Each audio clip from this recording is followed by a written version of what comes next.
Parliament ఎన్నికలు దగ్గర పడే కొద్దీ కేంద్రం ఒక్కో రంగానికి రాయితీలు ప్రకటిస్తూ వస్తున్న సంగతి తెలిసిందే. ఈ నేపథ్యంలోనే నిర్మాణ రంగానికి ఊరటనిచ్చే నిర్ణయాన్ని కేంద్రం ప్రకటించింది.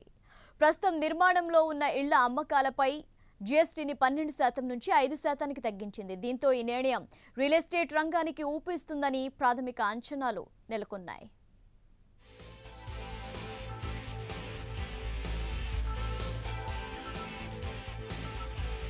రియాల్టీకి ఊపునిచ్చే నిర్ణయాన్ని జీఎస్టీ కౌన్సిల్ ఆదివారం ప్రకటించింది. నిర్మాణంలో ఉన్న ఇళ్లపై వస్తు సేవల పన్ను జీఎస్టీని తగ్గించింది. అలానే మధ్యస్థాయి ఆదాయ వర్గాలకు అందుబాటులో ఉండే ఇళ్ల అమ్మకాలపై జీఎస్టీని 1%గా నిర్ణయించినట్లు తెలిపింది. ఈ పన్ను గతంలో 8% ఉండేది. మధ్యస్థాయి ఆదాయ వర్గాల కన్నా ఎక్కువ స్థాయి అంటే 45 లక్షలు ఆపై విలువ కలిగిన ఇళ్లపై జీఎస్టీని 5%గా నిర్ణయించినట్టు పేర్కొంది. ఇది ఇంతకు ముందు 12% ఉండేది. नॉर्मल हाउसिंग में बिना आईटीसी के without ITC the GST payable for flats under construction will be 5%. ये जो रिकमेंडेशन थी जीओएम की हम लोगों ने एक्सेप्ट कर ली. अफोर्डेबल हाउसिंग के बारे में जीओएम ने कहा था कि 3% और लेस, और उसमें अगर हमने रेवेन्यू न्यूट्रल रेट निकाला तो वो लेस देन 3% बनता था. और इसलिए अफोर्डेबल हाउसिंग को इंकरेजमेंट दी जाए तो उसका जीएसटी रेट 1% के ऊपर कंसेंसस. सो अब हाउसिंग के ऊपर 2 रेट रहेंगे, दोनों बिना आईटीसी के रहेंगे. नॉर्मल हाउसिंग 5% और अफोर्डेबल हाउसिंग 1%. ఇక మెట్రో సిటీస్లో 60 చదరపు మీటర్ల కార్పెట్ ఏరియా, ఇతర ప్రాంతాల్లో 90 చదరపు మీటర్ల కార్పెట్ ఏరియా వరకు మధ్యాదాయ వర్గాలుగా కొత్తగా వర్గీకరించే నిర్ణయం కూడా జీఎస్టీ కౌన్సిల్ ప్రకటించింది. ఏప్రిల్ 1 నుంచి కొత్త జీఎస్టీ రేట్లు అమల్లోకి వస్తాయని పేర్కొంది. జీఎస్టీ కౌన్సిల్ గత వారం సమావేశమై పన్ను తగ్గింపు ప్రతిపాదనలు తీసుకురాగా తాజా నిర్ణయం వెలువడింది.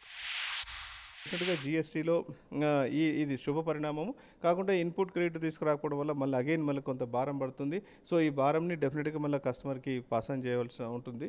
సో కాబట్టి ఈ ఏదైతే ఇన్పుట్ క్రెడిట్ ఇవ్వకున్నా కానీ ఏదో ట్యాక్సెస్ స్ట్రక్చర్ ఉందో దాంట్లో మేము ఎక్స్పెక్ట్ చేసిందంటే ఎస్పెషల్లీ సిమెంటు, స్టీలు ఏదైతే 18% అండ్ అబవ్ ఉన్నది 18% ఉన్నది కూడా ఆ ట్యాక్స్ స్ట్రక్చర్ కూడా తగ్గిస్తే అందరిపైన భారం పడకుండా డెఫినెట్గా గృహ నిర్మాణానికి ఎంతో దోహం చేసినట్టు ఉంటుంది.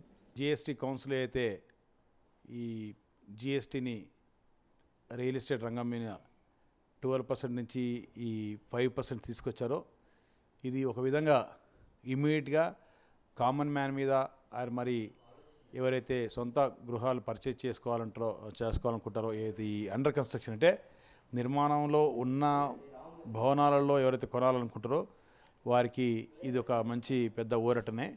ఎందుకంటే 12% నుంచి 5% చేయడంలో 7% వాళ్ళకు సేవ్ అవుతున్నది. అంటే ఒక 50 లక్షల గృహం మీద చూస్తే వాళ్ళకు ఒక 3.5 లక్షలు ఈరోజు మనకి జీఎస్టీలో బెనిఫిట్ జరుగుతుంది.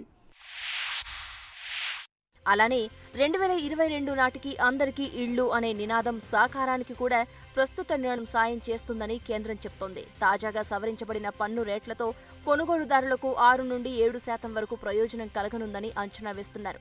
మరికొంతమంది మాత్రం తాజా పన్ను తగ్గింపుతో వాస్తవ ప్రభావం ఎంత ఉంటుందనేది ఏప్రిల్ 1 తర్వాతే తెలుస్తుందని అంటున్నారు.